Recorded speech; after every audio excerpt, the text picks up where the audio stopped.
Sevgan qizing bormi? Bor. Men sinfdoshim brat. boy. Hujja assalomu alaykum. Sizlar bilan Napoleon. Bugungi video roligimizda yosh bolalar bilan suhbat qilamiz. Let's go. Bella, sinfdoshim. Birga o'tirishasanmi? Da.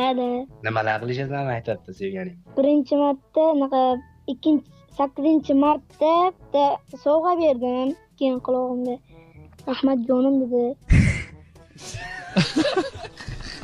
Zoru kenchi. Yaqinroq o'tirasanmi bunday? Qo'l ushlashib o'tirasanlar? Ha. Nimalar qilgansan? U yurganmiz, qo'shilashib. Men chegara nima qilgansan? O'pmaganmisan bunday yaqinroq? O'pmaganmisan? Ha, o'pganman, labidan o'pganman.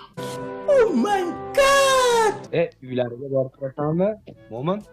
Borib quchoqlashganman brat, Uyga o'pishganmiz. Bella, uyga kirgizganmi? Ha, kirgizgan. Hech kim yo'qmidi uyda? Uyda hech kim bo'lmagan, o'zi keling degan brat. Yugurganmizdan keyin to'ra oyoqlab. Nima deysiz? Bugun maktabga bordingmi-ku? Bugun maktabga bording? Bordim brat. Tualetga Oxirgi kirdik. kunda. Qayerga kirdik? Tualetga. Tualetda nima qilding? Billa siydingmi?